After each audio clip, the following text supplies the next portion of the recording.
Me permitam começar fazendo uma confissão. Eu sinto um grande peso sobre as minhas costas na noite de hoje. Porque eu vou falar sobre perdão. E eu sei que falar sobre perdão é confrontar quem ainda não manifestou o arrependimento. Quem ainda tem se escondido, tem criado histórias, narrativas, não aceita ser confrontado ou confrontada. Eu sei que falar sobre perdão é também mexer em suas memórias, suas recordações, suas lembranças, suas dores, coisas que às vezes a gente não gosta sequer de lembrar. Mas eu preciso lhes dizer que se assim eu faço em obediência à orientação que tenho recebido da parte de Deus. O texto bíblico que nós vamos ler, inclusive já foi lido, Colossenses capítulo 3, versos de 12 a 14. E vamos continuar juntos, tá certo? O texto começa dizendo assim: portanto, como eleitos de Deus, santos e amados, revistam-se de profunda compaixão, bondade, humildade, mansidão e paciência. Suportem-se uns aos outros e perdoem as queixas que tiverem uns contra os outros. Perdoem como o Senhor lhes perdoou. Acima de tudo, porém, revistam-se do amor, que é o elo perfeito. Eu sei que falar de perdão, como eu disse há pouco, é uma tarefa difícil. E eu tenho percebido que alguns evitam falar sobre isso e não conseguem perdoar e justificam essa postura em função dos seus sentimentos.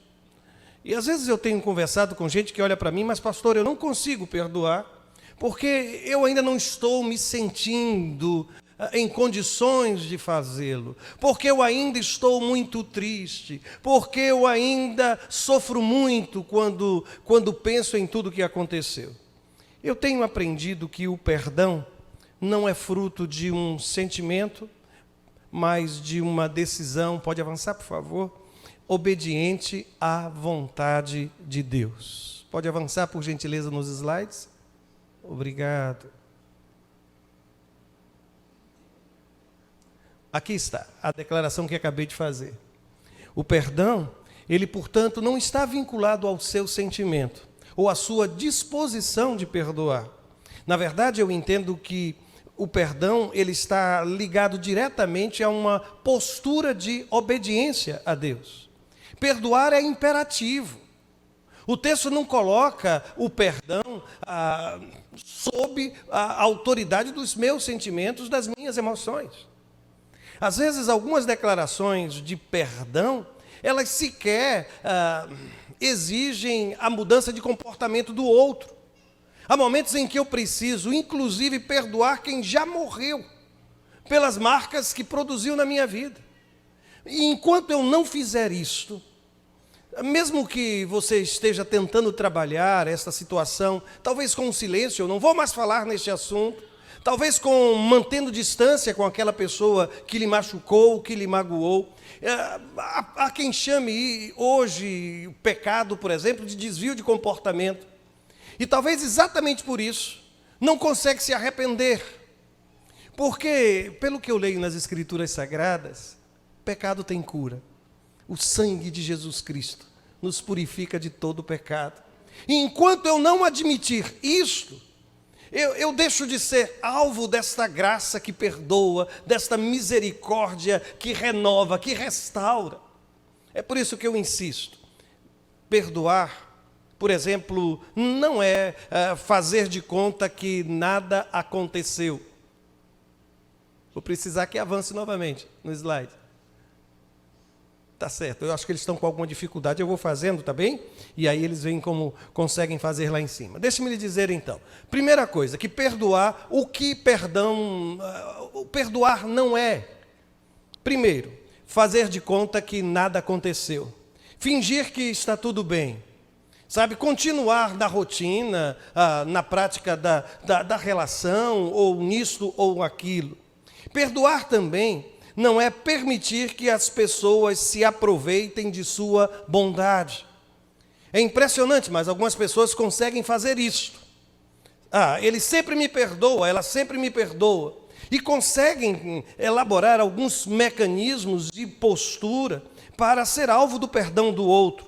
Perdoar também não é esquecer, a não ser que venha associado a alguma dificuldade, a uma crise de memória. Perdoar não é esquecer. De fato, algumas coisas vão ficar nas suas lembranças. Perdoar, na verdade, é lembrar sem dor. Ainda que você recorde, porque perdoar não é amnésia, você vai conseguir lembrar, mas aquilo não vai trazer mais angústia no seu coração. Eu entendo que perdoar é aceitar o erro cometido como se fosse algo absolutamente normal. Não é isso. Perdoar não é aceitar o erro cometido como se fosse algo perfeitamente normal. E ao dizer essas coisas, eu preciso avançar. Eu tive um professor que ele sempre dizia que eu não posso definir o que quer que seja por aquilo que ele não é. Se eu lhes disser, por exemplo, que um elefante ele é um animal que não voa, eu não consigo lhe dizer nada sobre o objeto de minha reflexão. Absolutamente eu não consigo. Mas se eu disse há pouco que perdoar não é nada disso, o que de fato significa perdoar? Perdoar significa liberar. Perdoar significa abrir mão. Perdoar significa dar a quitada uma dívida. Eu tenho um amigo que ele costuma dizer que perdoar é aceitar o prejuízo. Já aconteceu. E talvez ele não tenha como lhe pagar esta dívida. É nesse momento que o perdão ele se manifesta como a manifestação da liberdade.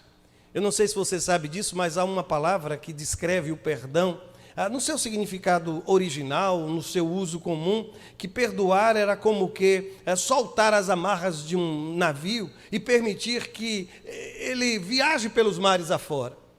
E eu quero lhe dizer que enquanto o perdão não for concedido, a pessoa que mais vai sofrer não é aquele que cometeu o erro, mas é aquele que sofreu o impacto do erro cometido.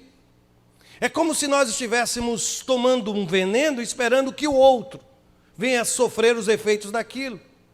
E aqui está você sem conseguir coordenar as ideias, sem conseguir pensar de maneira razoável. Por quê? Porque carrega em seus ombros um peso enorme, um peso enorme.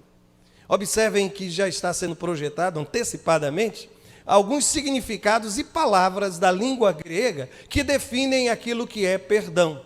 Por exemplo, tem aí já apareceu a palavra nazá, apareceu a palavra kafar, pode avançar nas outras duas, apiemi e carisson. Observem que aquela ali que diz deixari é exatamente esta que falava do navio que está amarrado ao porto e que precisa ser liberado. Por mais seguro que seja o porto, os navios não foram construídos para morar ali. Ele precisa de liberdade. E eu preciso me libertar. Eu preciso me libertar destas memórias que costumam invadir a minha mente. E ela faz isso nos momentos mais terríveis, quando sequer nós estamos esperando que tal aconteça. Notem que perdoar quer dizer levantar, quer dizer cobrir, quer dizer ser gracioso para com alguém. Eu não sei como você me responderia à pergunta que vou fazer-lhe. É só uma pergunta retórica. O que é mais difícil de perdoar na família? Eu não sei se... Eu vou fazer diferente. Eu queria que você pensasse em uma das experiências mais gratificantes, mais felizes, ou na experiência mais feliz que você teve ao longo de sua vida. Conseguiu pensar em alguma coisa? Posso lhe dizer, provavelmente o que você pensou tem a ver com a sua família. Agora eu vou lhe fazer uma segunda pergunta. Traga à memória a maior dor que você já sentiu ao longo de sua vida. Provavelmente, essa dor também está relacionada à sua família. Família, qual a coisa mais difícil para perdoar? Será a traição, a infidelidade? Será a mentira? Será o temperamento explosivo? a forma como sou tratado ou fui tratada. O que é mais difícil? Eu só quero lhe dizer que se você identificou, e se há alguma dificuldade em sua alma relacionada exatamente a isso, eu quero lhe dizer que Deus tem o poder de restaurar o seu coração. Famílias muitas vezes estão ali as minhas memórias de violência, de repressão. Em família, às vezes eu tenho a lembrança de indiferença, a lembrança de situações que vivi, que foram extremamente danosas, mas a certeza que eu tenho é que por mais difícil que seja a minha lembrança, a situação vivida, há cura para a sua família, há cura para o seu casamento, há cura na sua relação com os seus pais, com os seus irmãos. E isso não vai acontecer enquanto o perdoar não for conjugado, enquanto verbo. Eu perdoo, tu perdoas, ele perdoa, e nós vamos viver em paz. Mas enquanto isto não acontecer, enquanto não houver arrependimento, enquanto não houver a manifestação, sabe, de parar por um instante e dizer, eu pequei, eu errei, eu faltei com você, dificilmente uma relação vai conseguir superar tais dificuldades.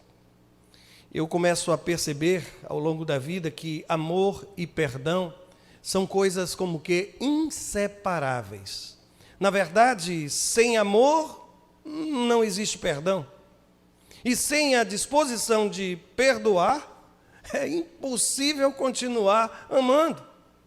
É por essa razão que amor e perdão são como que os dois lados de uma mesma moeda. E às vezes a única razão que temos para exercitar o perdão, outorgar perdão, não é outra senão o amor. E aí você vai me perguntar, mas eu não sinto mais nada por esse homem, eu já sofri por demais, eu não sinto mais nada por esta mulher. E como é que o pastor vem me falar sobre amor? Eu não estou lhe falando sobre o amor na relação horizontal, eu estou falando do amor de Deus, que se derrama sobre a minha vida e sobre a sua vida.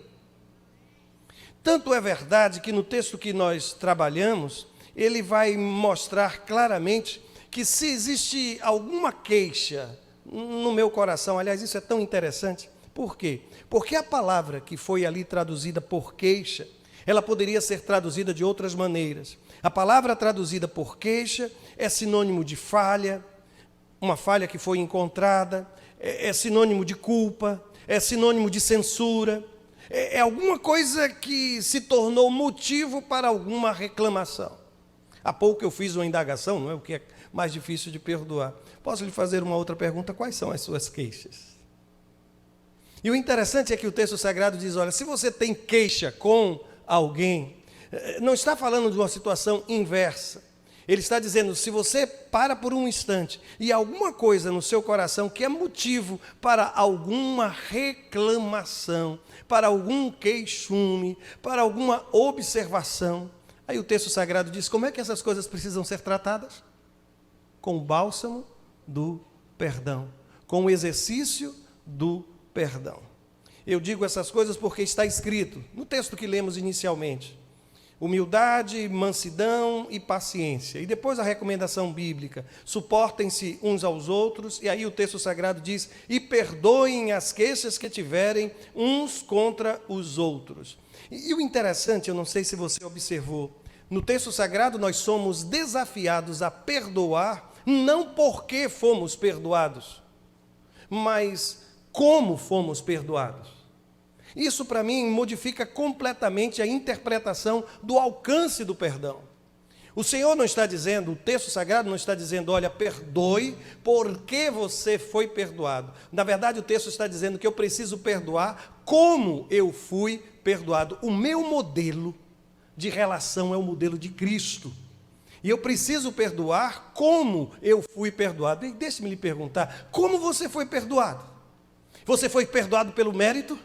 Não, você foi perdoado pela graça. Você foi perdoado porque, em função de suas boas obras e sua mudança de comportamento, o Senhor então lhe concedeu perdão? Não, você foi perdoado em função do arrependimento.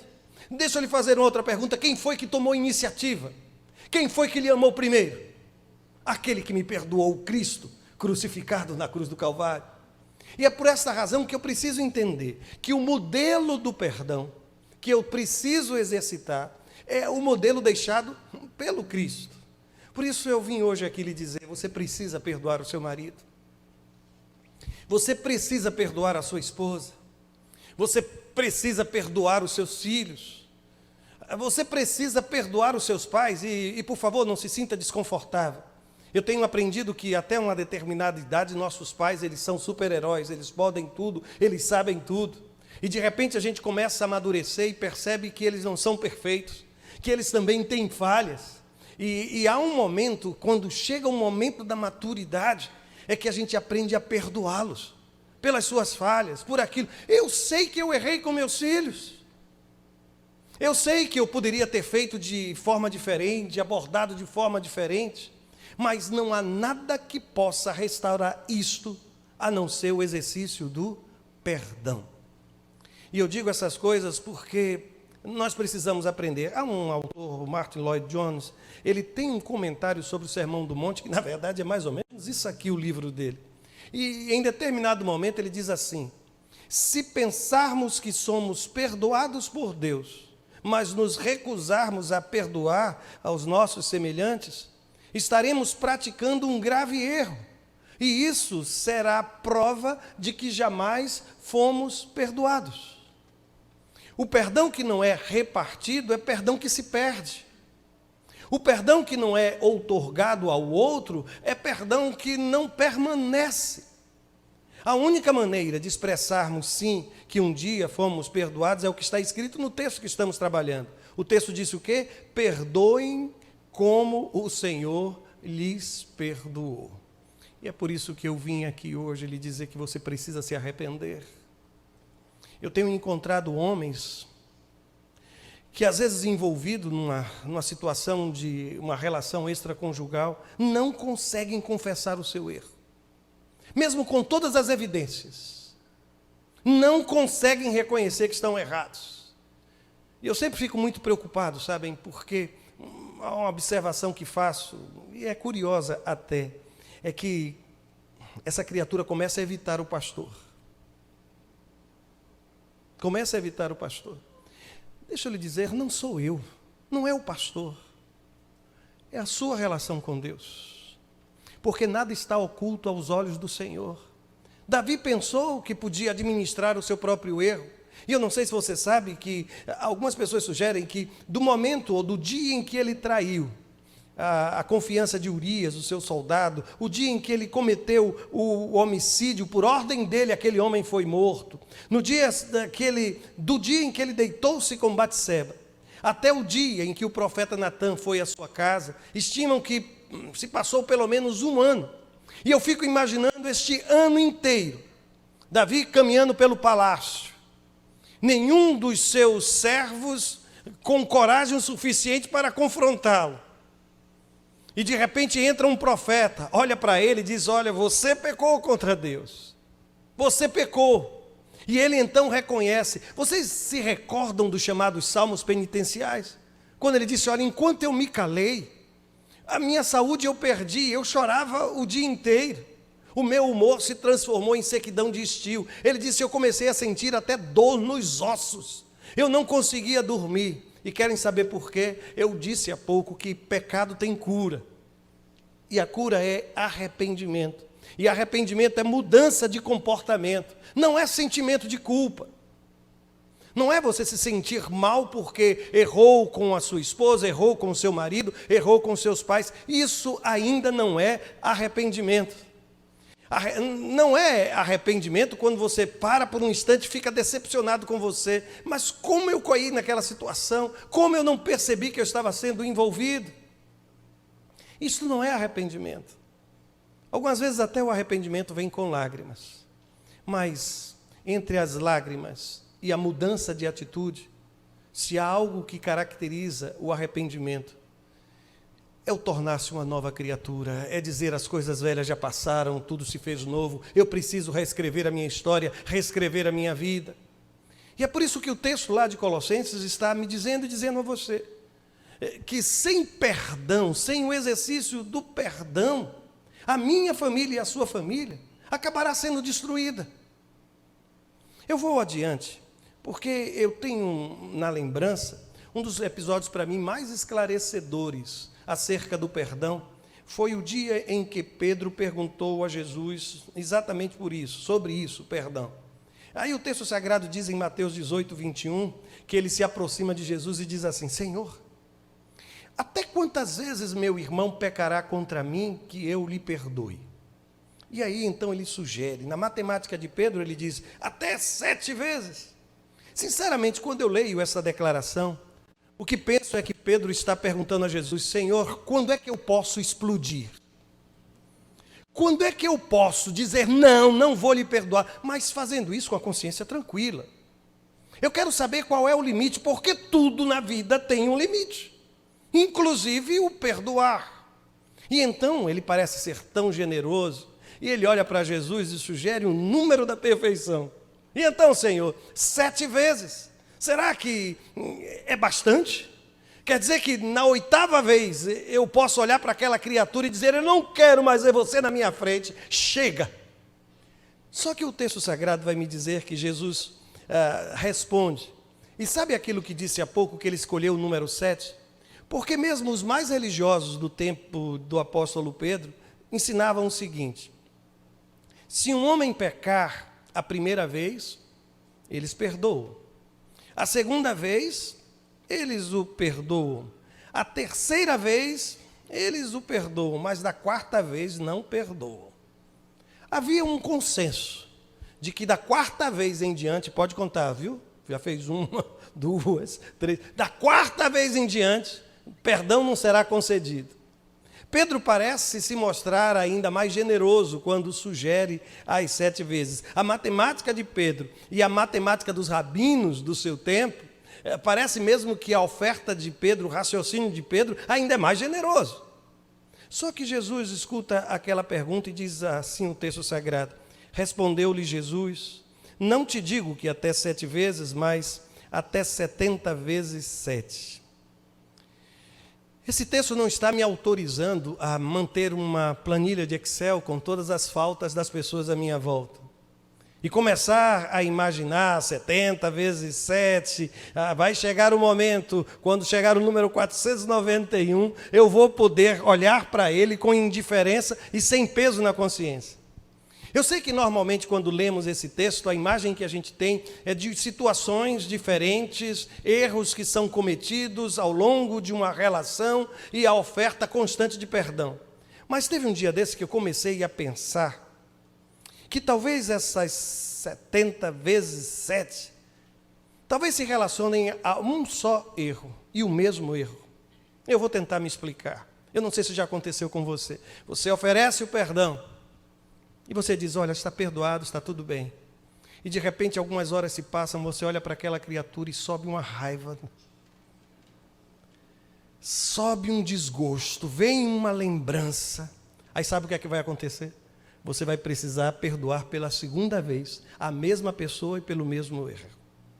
Só que os dias vão se passando, então haverá uma 3ª vez, haverá uma 4ª vez, mas chegará um momento, pela misericórdia de Deus, que você vai olhar para aquela criatura e vai estar curado. Porque 70 vezes 7 significa uma disposição constante de pensar naquilo que é melhor para a família. Naquilo que... E eu vou lhes dizer, eu fico muito preocupado quando tem gente que justifica os seus comportamentos dizendo, mas eu preciso ser feliz, eu mereço ser feliz. E vai buscar a felicidade fora de casa. E chama de felicidade aquilo que é desgraça para a vida dos seus filhos, para a vida do marido, para a vida da esposa. Eu não tenho direito de chamar de felicidade aquilo que é tristeza na vida das pessoas a quem amo. E é por isso que nestas horas, eu e você, nós somos desafiados a exercer perdão. E aqui vai uma palavra, viu? Se você decidiu perdoar, precisa saber que vai necessitar renovar esta decisão, em alguns casos, pelo resto de sua vida. Eu acho que algumas pessoas conseguem entender muito bem o que estou a dizer. E talvez isto aqui responda grande parte de suas interrogações. Por que eu ainda não me sinto? Por que eu ainda sofro? Por que eu ainda recordo? Algumas vezes a gente vai precisar renovar esse perdão por muito, muito tempo. Até que chegará o dia em que o Senhor vai olhar para mim e para você e quem sabe vai transformar a sua dor em ministério. Vai transformar a dor que um dia você viveu em suporte para a vida de alguém que agora está vivendo o que você viveu ontem. Sabe, vai transformar a sua dor em testemunho na vida dos seus filhos. Às vezes há quem fica a se perguntar, por que eu estou passando por tudo isso? Qual o propósito de Deus? E se eu lhe disser que algumas vezes o propósito de Deus não tem nada a ver com você? Tem a ver com as pessoas que estão à sua volta. E lá está a sua menina, também mulher, e ela está se preparando para casar, está ficando uma mocinha, mas ela vai olhar no seu comportamento, da forma como você lidou com as crises no seu casamento, e quem sabe vai reproduzir a sua postura. Você vai estar ensinando. Eu tenho percebido que os sermões mais impactantes que um dia eu já preguei, nasceram dos meus momentos de maior dor e de maior angústia. Por isso eu acredito num Deus que faz exatamente isso. Transforma a minha dor, a sua dor, em ministério para abençoar a vida de outras pessoas. Ah, pastor, mas isso não existe. Está escrito na carta que Paulo escreveu a Corinto, que nós consolamos e confortamos o outro com o consolo e conforto que nós recebemos da parte de Deus. Eu quero lhe dizer que há cura para o seu casamento, que há cura para os seus sentimentos. Ainda que você diga, mas eu não sinto, meu coração está frio. Deixa eu lhe dizer, eu aprendi, e isso para mim foi uma grande descoberta. O Keller, o Timothy Keller, ele, antes de falecer, o Tim Keller, ele escreveu um livro sobre casamento, inclusive em parceria com a sua esposa. E foi um dos livros que eu acho mais interessantes que eu já li sobre casamento. Só que há um momento em que ele diz algo que para mim é tão poderoso. Ele diz o seguinte, que às vezes nós condicionamos os gestos, as atitudes de amor, os comportamentos amorosos com um sentimento de amor. É mais ou menos assim, eu sinto amor e porque sinto amor eu vou agir de forma amorosa. Só que o Tim Keller, ele diz o seguinte, ele diz que sentimentos podem produzir atitudes de amor, mas em grande parte da minha história e da sua história, a gente vai perceber que atitudes amorosas, elas despertam o amor no nosso coração. E aí ele explica isso dizendo que um dia ele foi assumir uma nova igreja, e ele não conhecia ninguém na comunidade, não conhecia ninguém na cidade. E ele foi com muito temor e tremor. Só que à medida que ele chegou ali, ele começou a agir de forma amorosa com aquela gente. Ele começou a visitar as pessoas, ouvir as pessoas, estar com as pessoas, partilhar da vida das pessoas. E de repente ele descobriu que ele estava amando aquela congregação. E tudo porque agiu com bondade, agiu com amor. E se eu lhe disser que talvez aí esteja o caminho, a alternativa de Deus para a sua relação conjugal, começar a desenvolver atitudes amorosas, tratar bem, cuidar um do outro, manifestar carinho, usar a linguagem do presentear, sim, do preparar uma linda refeição. Eu não estava pensando em dizer isso, mas nós já estamos casados ao longo de todo esse tempo. E eu tenho uma percepção, tem uma canção que às vezes a gente canta quando está muito apaixonado dentro de igreja, e a gente diz assim, não vai mudar, quando o amor toca o coração. Eu vou lhe dizer, nem eu sou o mesmo, nem aquela mulher é a mesma pessoa com quem me casei. Mas eu não troco esta mulher nem mesmo por ela mais jovem. E ela sabe disso. Hoje nós estamos vivendo provavelmente um dos melhores momentos de nossa vida.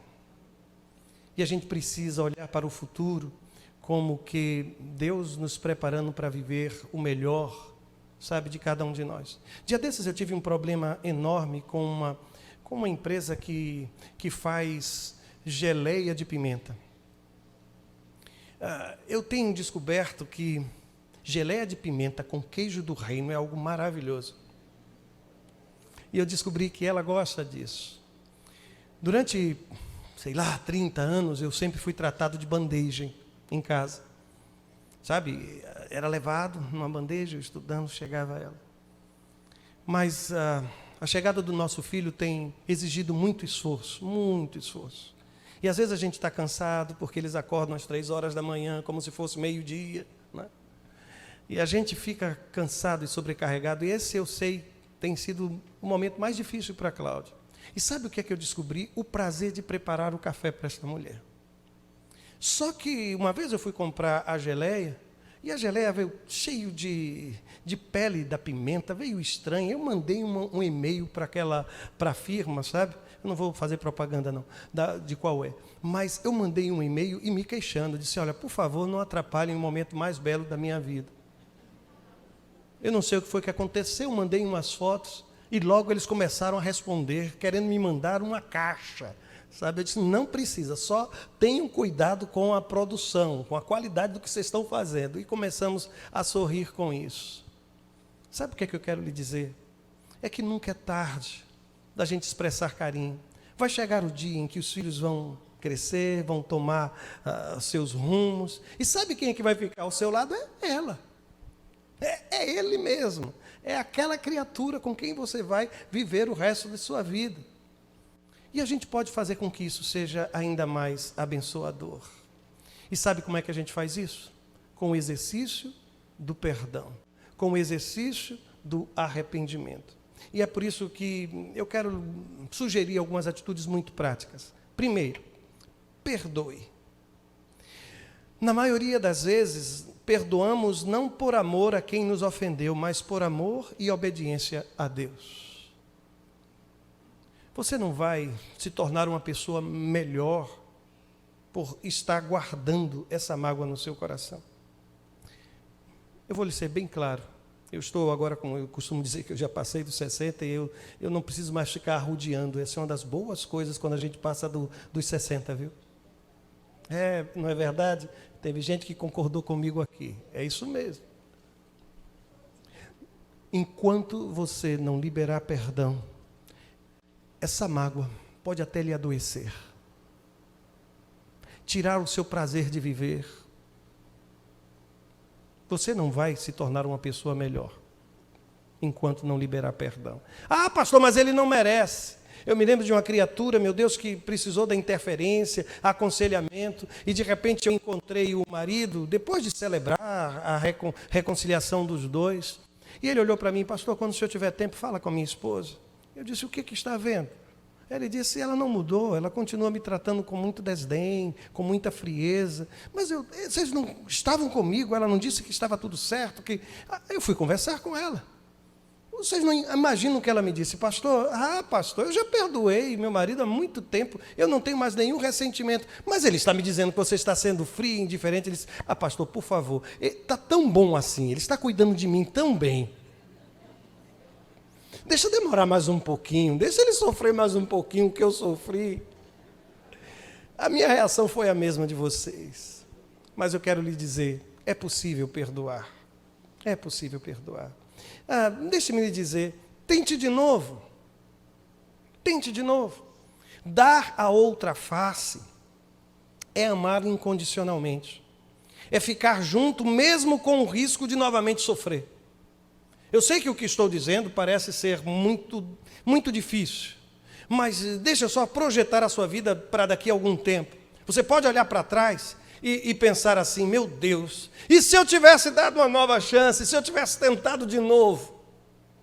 Quem sabe hoje eu estaria casado com o pai dos meus filhos, com a mãe dos meus filhos, quem sabe nós teríamos reconstruído a nossa vida e estaríamos bem? Essa é uma possibilidade.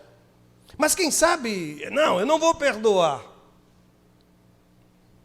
E você passar o resto da sua vida amargurado, pensando, refletindo nisso. A outra alternativa, quem sabe, seria você perdoar e, de repente, lá adiante, as coisas voltarem a acontecer. Eu quero lhe dizer que entre a dor de ter perdoado e não ter perdoado, provavelmente se você perdoou e quem sabe vai passar pela tristeza novamente, você vai ter um coração tranquilo de que fez tudo quanto estava ao seu alcance. Está entendendo o que eu estou lhe dizendo? E ainda corre o risco de dar certo, de haver uma mudança completa na vida de sua família e no seu casamento. Eu creio num Deus que pode fazer com que os anos que estão por vir sejam os melhores anos entre vocês dois em casa. Os melhores anos com você e seus pais, com seus irmãos. Mas enquanto não houver a celebração do arrependimento e do perdão, nada vai acontecer. Por isso, acalme-se. Aliás, deixa eu pedir, você pode me dizer isso comigo? Vai, só a palavra acalme-se, vai. Teve gente que fez questão de olhar para o lado, eu vi. E eu não mandei ninguém olhar para o lado. Tem gente se aproveitando do sermão, pastor. Tem gente se aproveitando. Acalme-se. Por favor, pare de ficar irritado e se magoando por tudo e qualquer coisa. Sabe, produzindo insatisfação, produzindo amargura, produzindo queixume, e é tudo, é qualquer coisa, e por qualquer coisa, e por tudo, e por nada. Pare com isso, que coisa mais feia. Às vezes a gente quer raciocinar como os filhos do trovão. Lá vai Jesus entrando na aldeia de samaritanos, não é recebido, e eles olham para Jesus: queres que mandemos descer fogo do céu? E olha que tem um arrazoado teológico, o profeta já fez isso no passado.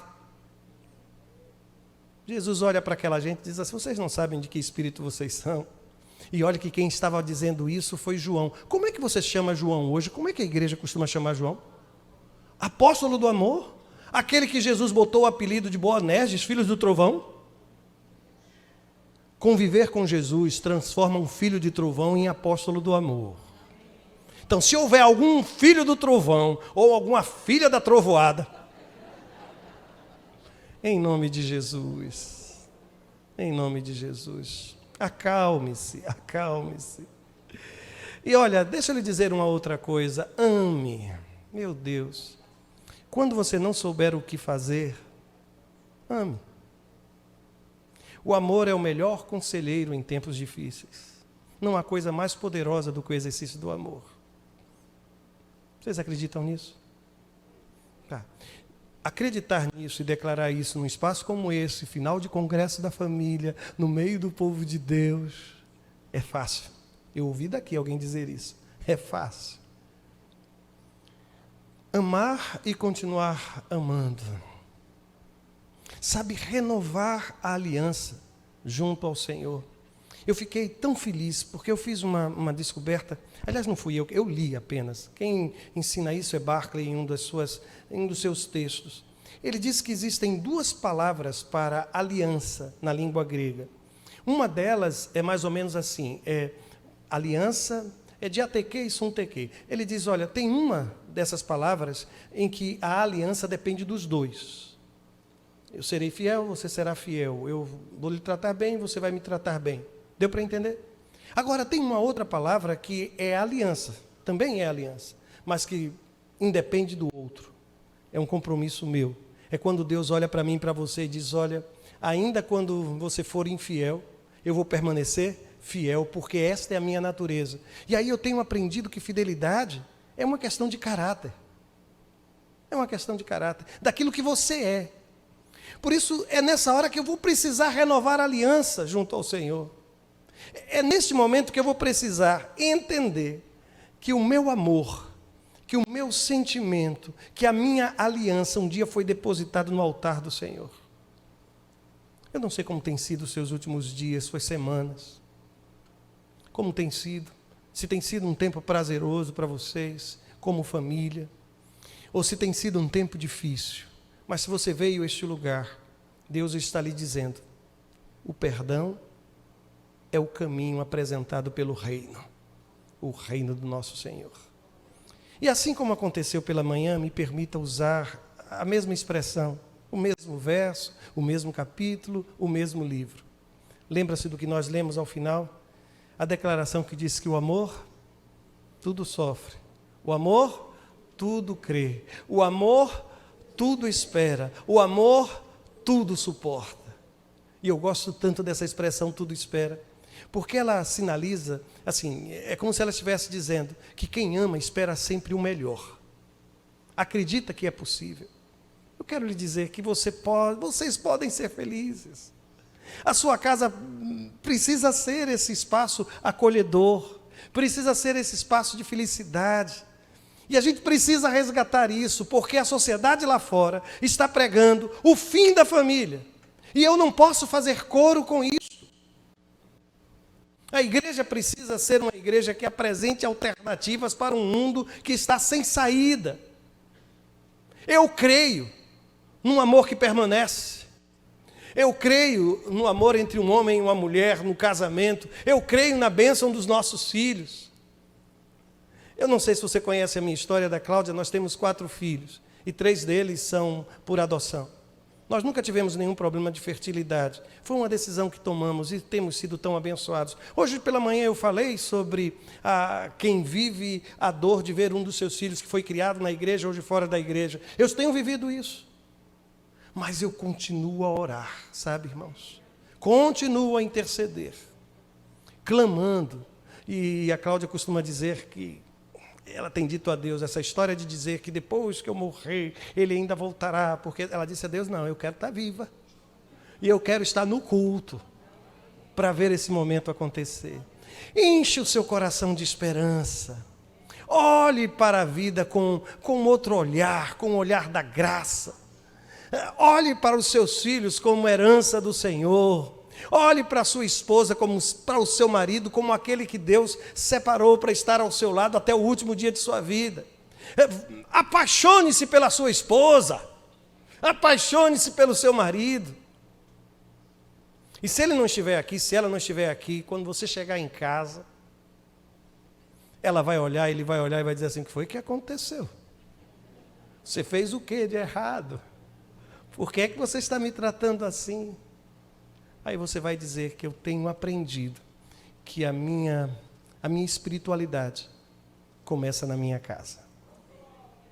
A minha espiritualidade começa na minha casa. A gente tem cantado uma canção em que a gente pede que o Senhor abençoe a nossa família, né? E a gente diz, a minha família é presente do Senhor. E eu queria que você fechasse os seus olhos nesta hora. E se há alguma necessidade clara de manifestar arrependimento por alguma postura, por alguma atitude, em nome de Jesus, fale com Deus agora e diga, Senhor, eu tenho errado com a minha família. Eu tenho falhado com a minha aliança no Senhor. Diga isso ao Deus eterno. Eu quero mudar de comportamento. Eu tenho sido uma pessoa difícil, de convivência difícil. Eu não consigo enxergar nada de bom, eu estou sempre criticando. Meus filhos têm se queixado, minhas filhas têm se queixado, minha esposa, meu marido. Eu tenho me trancado dentro de casa, não tenho saído do meu quarto. Faz tempo que eu não me sento nem à mesa.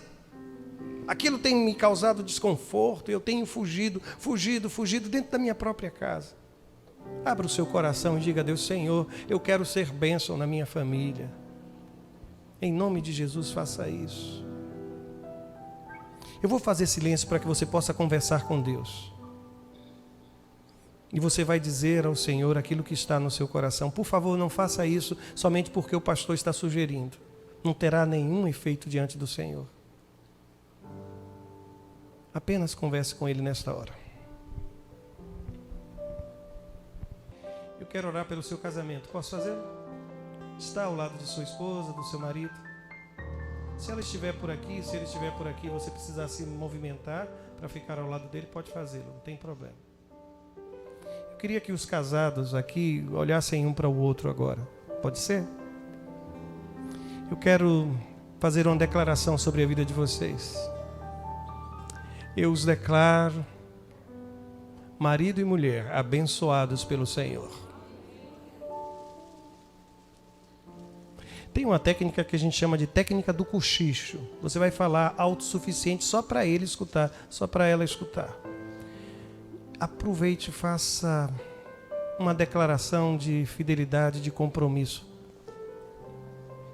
Isso. Vieram correndo, não foi? Eu vou ter que orar por eles de agora, né, gente?